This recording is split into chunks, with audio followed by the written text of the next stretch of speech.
Vamos adorar a Deus e invocar o nome de Jesus, que por nós morreu na cruz, assumindo nossos pecados e nos tornando justificados.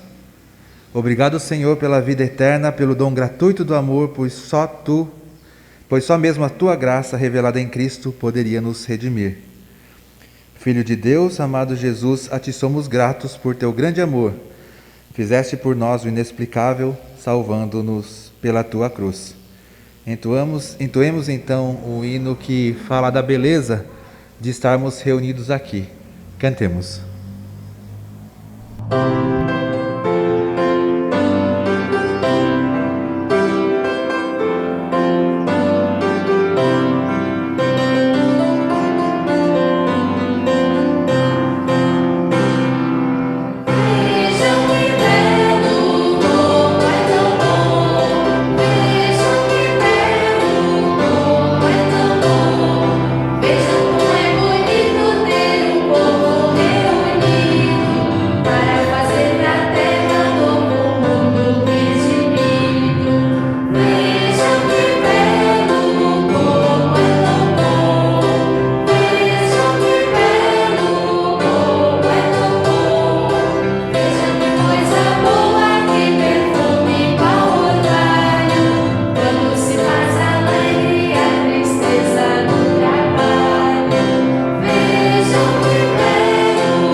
Oremos. Senhor nosso Deus, nosso Pai, estamos nesse momento reunidos para render honra e glória ao Teu santo nome, Senhor. Somos gratos, Pai, pelo Teu cuidado, pelo Teu amor, que sabemos que está sempre presente em nossas vidas, Senhor. Recebe tudo o que será feito neste momento, porque é para o Teu nome, que é santo. É em nome de Jesus que nós te pedimos e agradecemos. Amém. Amém. É com alegria que nós nos reunimos aqui hoje, neste dia. E eu convido os irmãos a abrir as Bíblias no livro de Salmos, capítulo 37, e acompanhar a leitura que eu estarei fazendo dos versículos 1 até o 5. Salmos 37.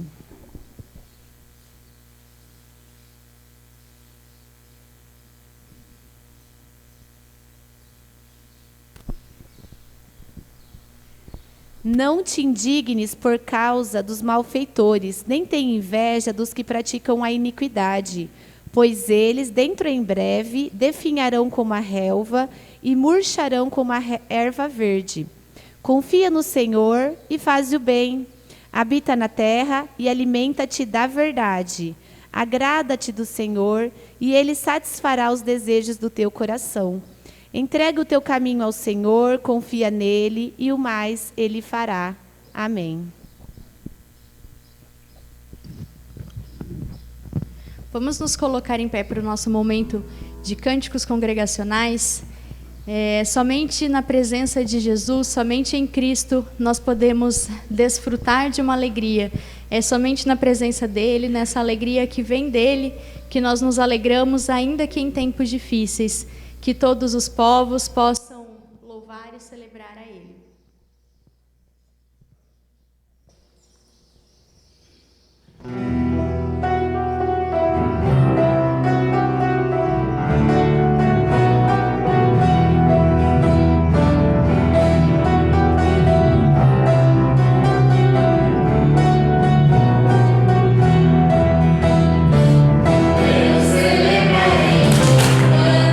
Senhor, e só nele me alegrarei.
Ele é o único digno de toda honra, de toda glória, e que nós possamos então louvar com os nossos corações gratos.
Agora uma oração de gratidão aos ofertórios.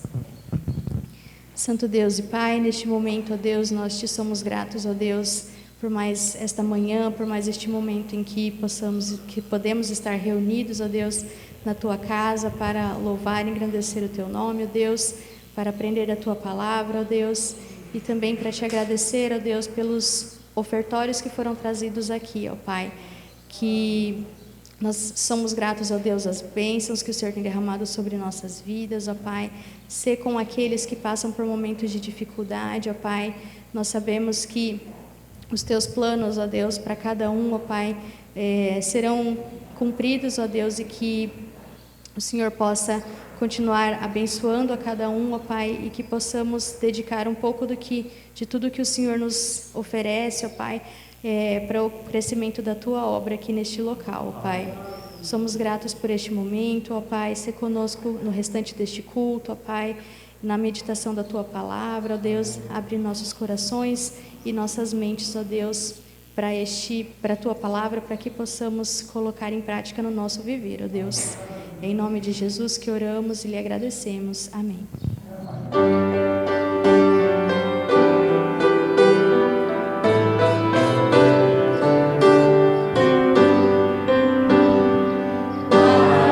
Cristo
Bom dia a todos os irmãos e irmãs presentes aqui. E o nosso bom dia, ou no momento oportuno, o nosso boa noite, àqueles que estiverem acompanhando o nosso culto às 19 horas pela internet. É sempre uma alegria enorme estarmos aqui. Não é uma obrigação, não é um compromisso legal que nós assumimos, mas é uma espécie de gratidão a Deus por aquilo que Ele é. Dirigindo-nos para cá nessa manhã, nós passamos em frente de uma comunidade cristã não evangélica, lá na região leste de Londrina, precisamente no Jardim São Fernando. E naquele momento pequeno que a gente passou por frente daquele templo, a gente ouviu, não sei se o pessoal estava ensaiando para o momento de adoração, ou já estava oficialmente em momento de oração, mas o ímpeto que eu tive era parar o carro e ficar ali um pouco estacionado, ouvindo aqueles cânticos tão lindos. Nossos cânticos, nossos hinos e nossa meditação são de gratidão a Deus, como orou a Rafaela, por aquilo que Ele tem feito na vida de todos nós. E é com essa gratidão que nós estamos agora no momento de passagem de uma fase do ano para a outra fase. Hoje nós encerramos um longo período chamado de domingos depois do Pentecoste. E já nos preparamos para entrarmos domingo que vem na fase do Advento, que agrega entre eles o Natal. E daí tive a ideia nessa manhã de fazer uma sugestão aos irmãos. Vamos ver se funciona. A sugestão é esta: vocês vão postar na página da igreja, acho que todos aqui têm a página da igreja, quem não tem, procura um irmão, uma irmã que tem acesso à página da igreja. E eu queria ouvir de vocês uma opinião a respeito de um tema para este período. O assunto geral é Advento, mas colocando dentro do Advento um tema que tenha ligação com o anúncio da vinda de Cristo e também que tenha relação com esse momento difícil que nós estamos atravessando. Aí a gente vai coordenando, inclusive, os cânticos, as mensagens, as leituras da Bíblia, com essa sugestão dos irmãos. Se puderem, façam isso até o final dessa semana, até o próximo sábado. Uma frase curta, assim, que possa nos orientar. Daí a gente aproveita as ideias e domingo que vem a gente anuncia, tá bom? Bom, vamos ler a palavra de Deus no Evangelho segundo São João, no capítulo 14, estaremos lendo os 9 primeiros versículos. Evangelho de João 14, 1 ao 9. Os irmãos estarão acompanhando pela Bíblia ou ouvindo a leitura que eu vou fazer. Não se turbe o vosso coração. Credes em Deus, crede também em mim. Na casa de meu Pai há muitas moradas. Se assim não fora, eu vou-lo teria dito, pois vou preparar-vos lugar.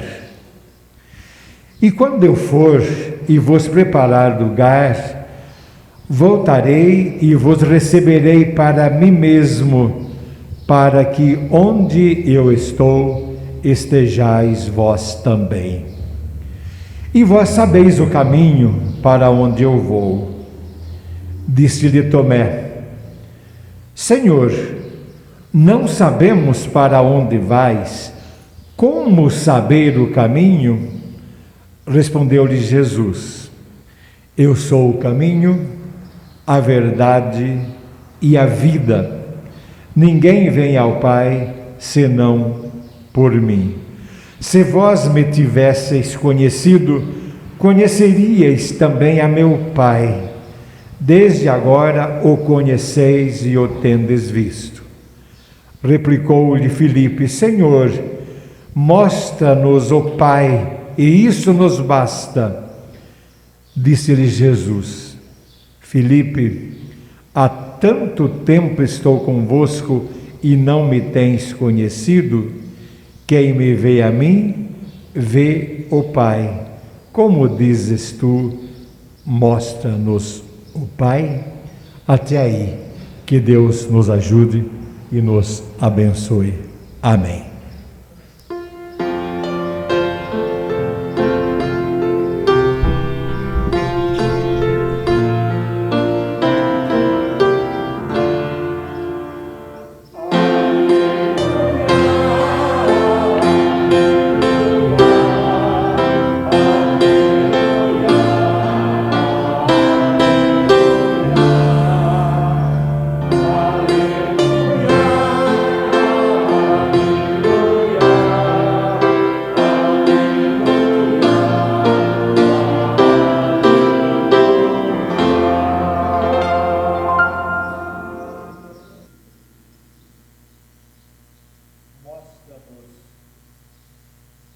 Mostra-nos o caminho, e isso nos basta. Guardem bem este versículo. Mostra-nos o caminho, e isso nos basta.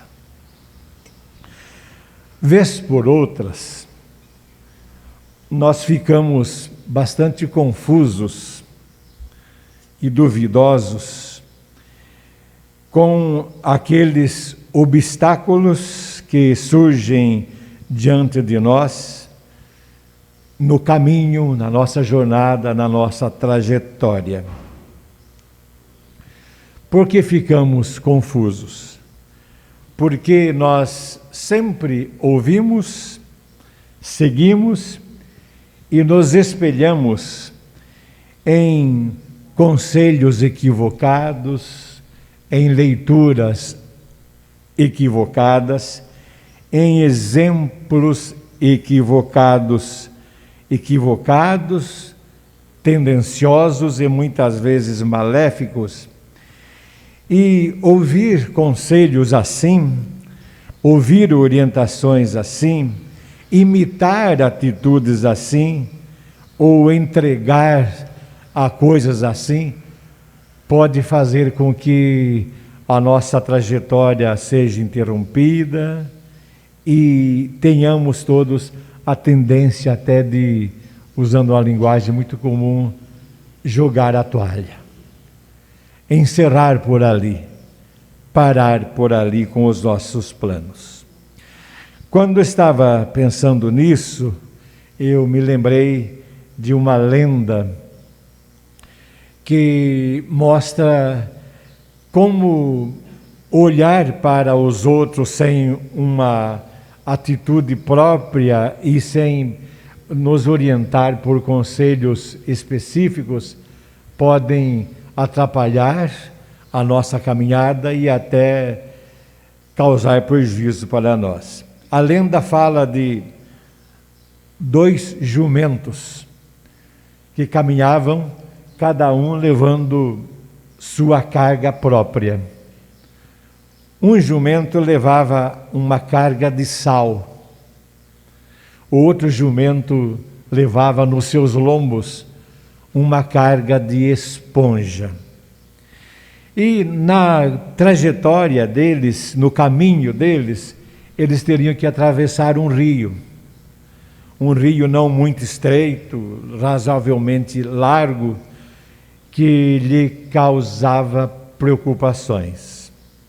Aí, o jumento que carregava o sal inteligentemente se pôs dentro da água e aconteceu aquilo que ele não imaginava muito bem.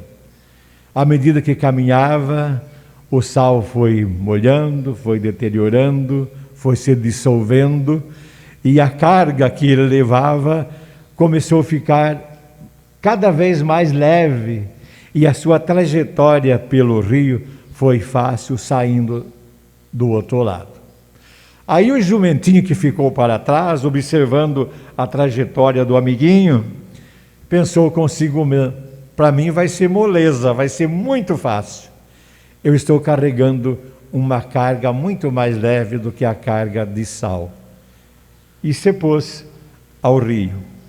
E à medida que atravessava o rio, as esponjas foram se encharcando, encharcando e encharcando, e cada vez mais tornando pesada a carga, não teve fôlego para atravessar o rio e morreu. Morreu diante de um obstáculo no seu caminho, que era um rio. A moral da lenda, da história é esta: não é aconselhável caminhar por onde outros já caminharam, sem ter uma noção exata das dificuldades e das lutas que existem para o caminho. E outra coisa, na nossa caminhada, na nossa jornada, o que é bom para uns nem sempre é bom para outros ou para todos. Aí a gente pode entrar para a narrativa bíblica, que é o nosso primeiro ponto, hoje só com 2 pontinhos. Lembrando que a intenção do apóstolo João, certamente ao descrever esse momento no ministério de Jesus, era mostrar como foram os últimos momentos na vida de Jesus. Porque, segundo estudiosos, esse capítulo 14, como 15, 16 e 17 de São João, estão dentro da última semana de vida de Jesus. E então João procura descrever isso, registrar seu ensino também até a sua morte e a ressurreição. Há, porém, um detalhe, e eu chamo a atenção de todos vocês para isso, até motivando-os e motivando-nos para, nesse momento de pandemia, pararmos um pouco mais e gastarmos mais um pouco de tempo com a leitura simples da palavra de Deus.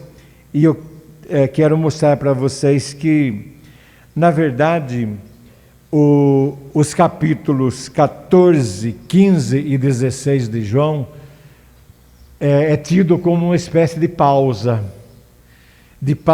entre o capítulo 1 até o 13 e entre o capítulo 18 e o final do Evangelho de João. Uma pausa que abre uma palavra de orientação.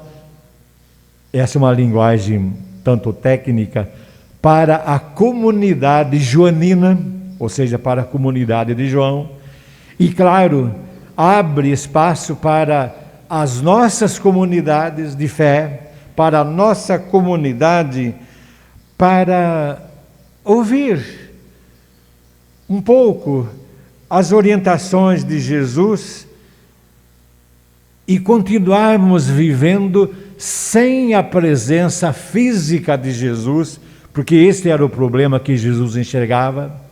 Os meus discípulos terão que aprender a viverem sem mim, sem a minha presença, sem a minha pessoa, e terão que aprender a viver com a minha presença espiritual, porque os dias deles eram difíceis, da mesma forma como os nossos dias são difíceis.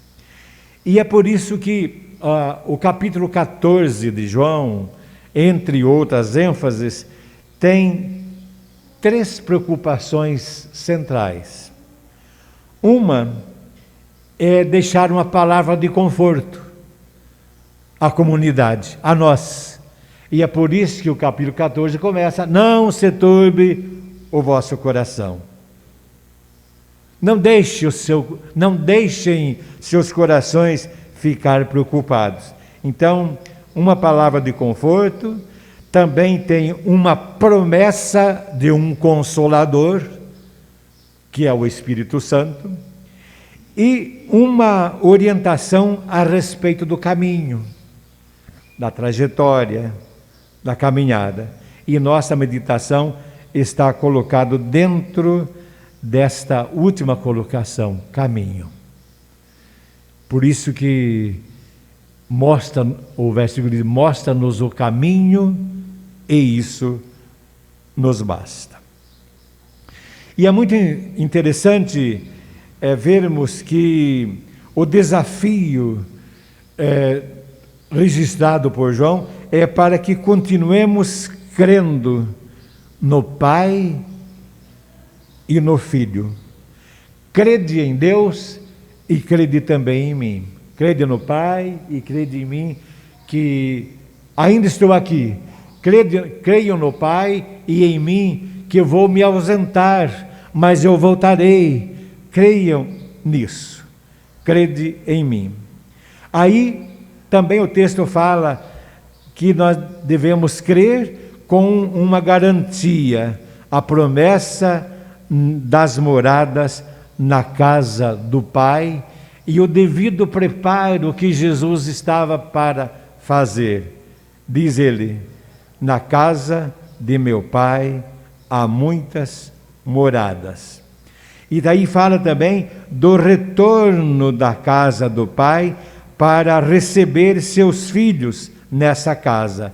Jesus diz: quando eu for e vos preparar lugar, voltarei e vos receberei para mim mesmo. E uma coisa tão linda: para que onde eu estiver, vocês estejam também. Perceberam a beleza e o toque lindo desse texto? Eu vou fazer tudo isto porque o meu desejo é que onde eu estiver, vocês estejam também. É como se Jesus estivesse preparando seus discípulos e a todos nós para que pudessem, estou repetindo isso porque é importante, para que pudessem viver sem a presença viva dele, centralizando a vida deles no crer espiritual, no crer em Deus e em Cristo, sem que seja necessária a presença dele. Nós não os vemos, mas nós cremos. Essas coisas que eu falei até agora é muito importante para nós percebermos a centralidade no texto bíblico, focalizando um único caminho, porque o texto fala: eu sou o caminho. O texto não fala: eu sou um caminho. Se fosse escrito assim, significaria que além de um existem outros, mas Jesus fala: eu sou o caminho. E daí surge uma questão para nós, que eu queria também deixar com os irmãos, é o nosso segundo ponto: a concepção de caminho. Temos que ter isso bem claro, porque na visão comum nós entendemos caminho como um trilho por onde a gente passa ou por a gente passava. E quando eu penso nessa palavra caminho, eu me lembro do trilho por onde passávamos para sair de nossa casa rural em direção de uma escola, mais ou menos a 4 quilômetros de onde nós morávamos. Aquele caminho continua vivo na minha memória há 70 anos. Então Jesus fala desse caminho. Nesse preparo de Jesus, olhando para os discípulos e olhando para nós, há um desafio intencional que se aplica a todos nós nesses nossos dias e nesses nossos momentos. Foi quando Jesus disse para Tomé: e vós sabeis o caminho para onde eu vou. E vós sabeis o caminho para onde eu vou. É óbvio que causou uma revolução na cabeça daqueles homens, e se tivessem mulheres também juntas ali, quando Jesus fala: e vós sabeis o caminho. Não sei nada do caminho, eu nunca passei pelo caminho, eu não faço a menor ideia do que seja esse caminho. E Jesus fala: e vós sabeis para onde eu vou. E a intenção de Jesus, na verdade, foi suscitar, foi criar dúvidas que estão bem claras no texto bíblico, para Tomé, para os discípulos e para nós também. Como é que nós vemos essa dúvida? Com essa expressão: nós não sabemos para onde vais. Jesus, nós não temos a menor ideia para onde o Senhor vai, para onde o Senhor está caminhando. E se nós não temos ideia para onde o Senhor vai, como é que nós vamos saber o caminho? Não sabemos para onde vais e não sabemos o caminho.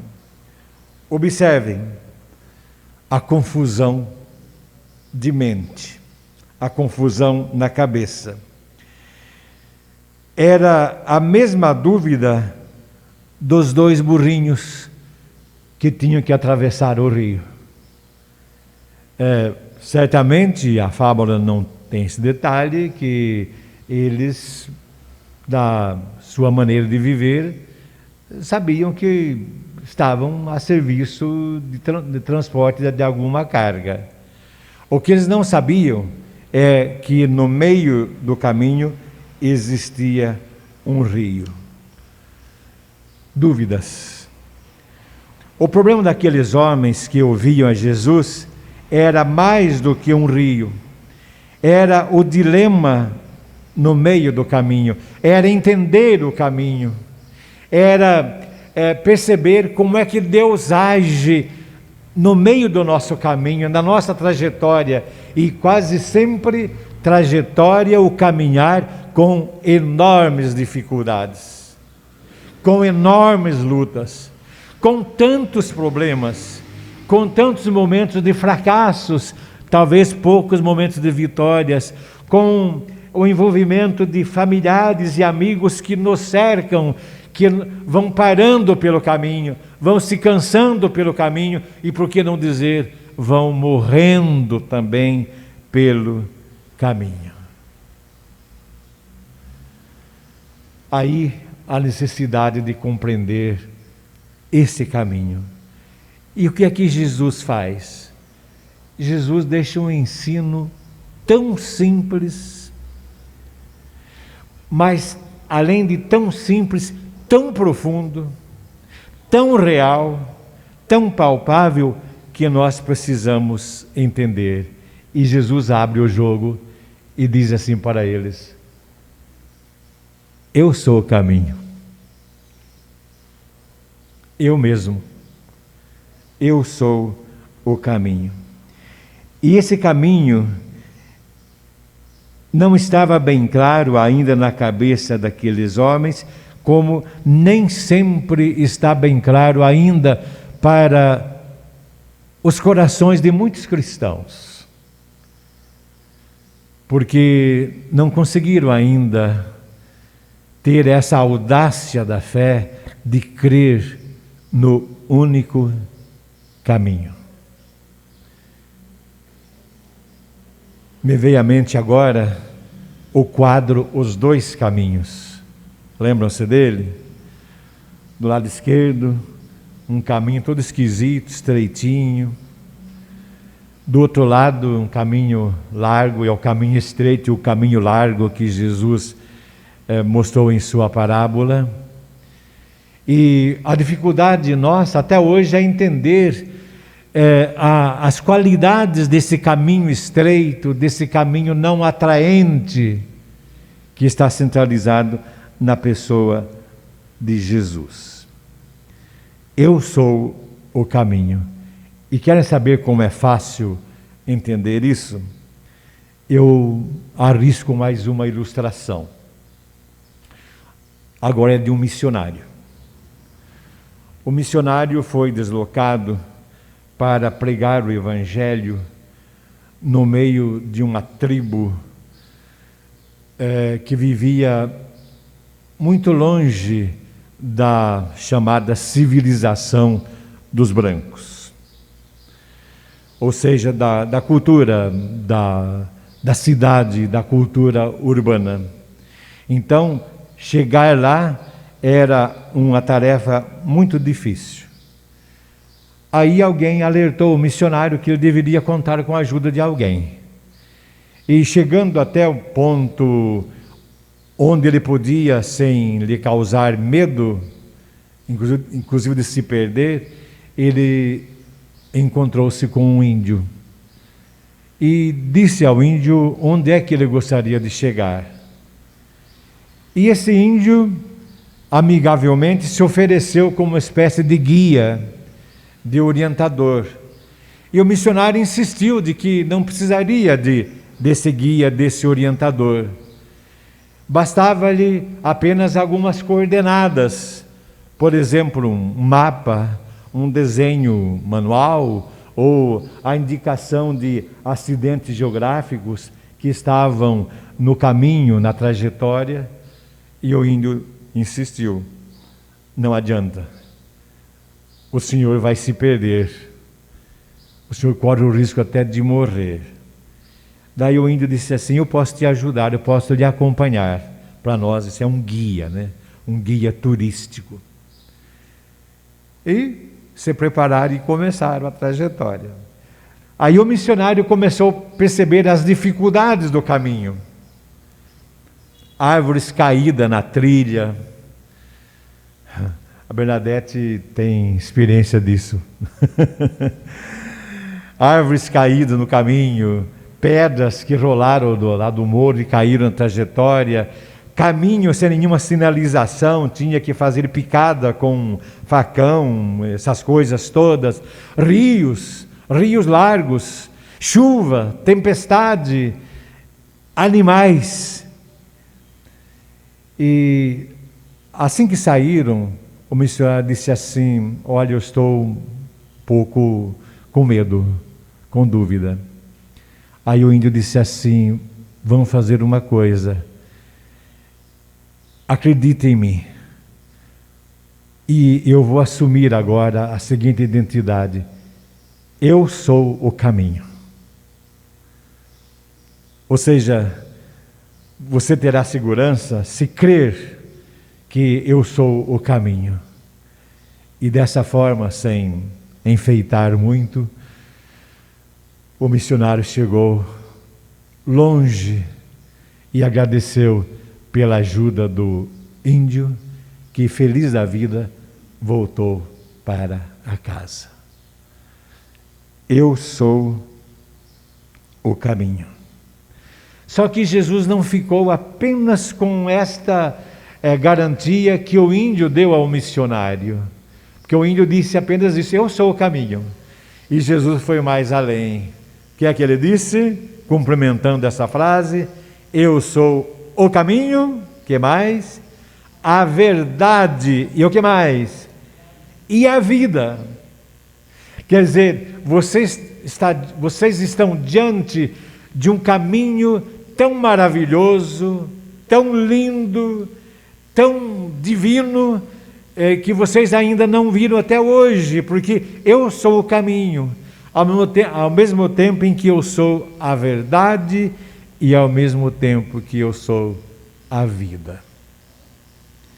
Há muita gente bem intencionada, há organizações bem intencionadas que se oferecem como caminho. Inclusive, pode acontecer até mesmo a igreja. Pode ser caminho. Muita gente chegou até o Pai, ao Filho, através de uma comunidade de fé. Só que a qualidade de Jesus vai além da qualidade da igreja e de qualquer pessoa. É a verdade e a vida. Perceberam a importância dessa concepção em nossa jornada? Caminho não é atalho, não é o mais fácil. Há uma diferença entre caminho e atalhos. E caminhos e atalhos estão sempre em contraste. Caminho é uma definição formal, seria a direção segura, um rumo, uma maneira de agir correta, um meio. O atalho seria sair fora do caminho para encurtar a distância, mesmo que esse atalho não nos ofereça segurança e a garantia de que chegaremos tranquilos ao objetivo final. Constantemente em nossas vidas, nós vivemos sendo aconselhados a pegarmos os atalhos. E os detalhes desses atalhos ficam por conta de vocês. Que atalhos são esses que colocam diante de nós? E esse problema sempre foi muito sério. Nós vivemos obcecados por atalhos, porque para nós eles funcionam. E nós não preocupamos com o caminho, que é a verdade e a vida, que no caso do texto é Jesus.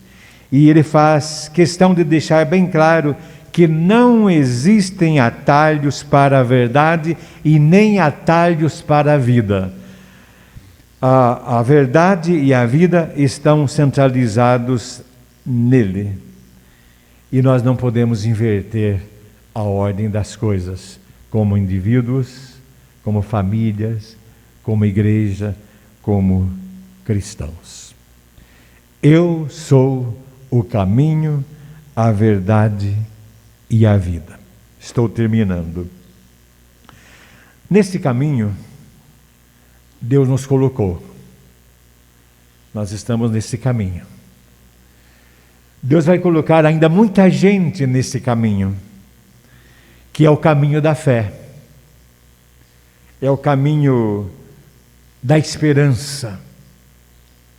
É o caminho da comunhão com a igreja. E é por isso que Jesus nos fala, numa outra versão do versículo 1 do capítulo 14, não fiquem aflitos. E eu emendo, não fiquem temerosos, não fiquem com medo, creiam em Deus, creiam também em mim, porque no final de tudo, depois de altos e baixos, há um lugar para vocês na casa do Pai. Sim, há um lugar para vocês na casa do Pai. E eu estou indo para lá.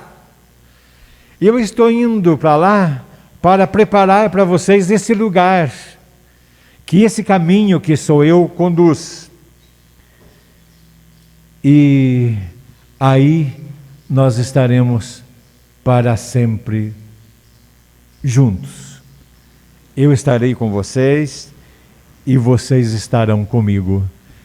Irmãos e irmãs, não é esta uma promessa maravilhosa e linda para esse final de período eclesiástico e para entrarmos para a fase do advento, caminhando com fé, com esperança, serenos, calmos e tranquilos?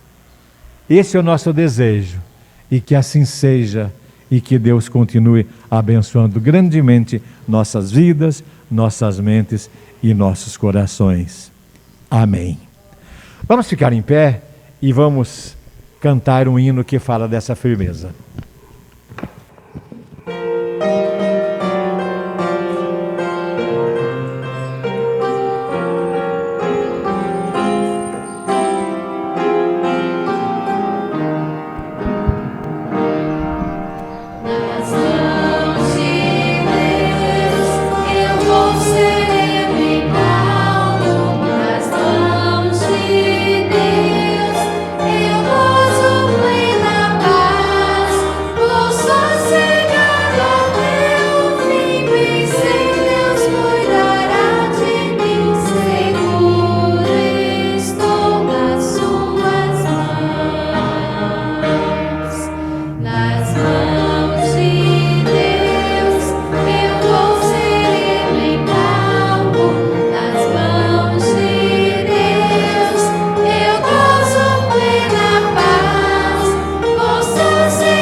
Oremos.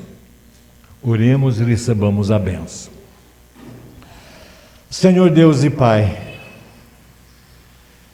como é bom vivermos dentro ou debaixo do guarda-chuva desta segurança que Tu propões para nós.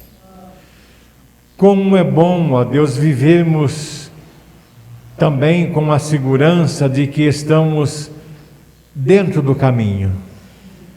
O caminho que é Jesus, ou seja, dentro dos projetos de Jesus, dentro do amor de Teu Filho Jesus Cristo e dentro da esperança que o Teu Filho Jesus, através da Tua Palavra, coloca em nossos corações. Nós queremos continuar vivendo assim, ó Deus. E nós pedimos nesse momento que ao nosso lado essa esperança, essa qualidade de vida baseada na Tua Palavra possa estar presente na realidade de tantas pessoas cuja circunstância quer mostrar o contrário. Quer mostrar derrota, quer mostrar renúncia da própria vida, quer mostrar tristeza e coisas assim.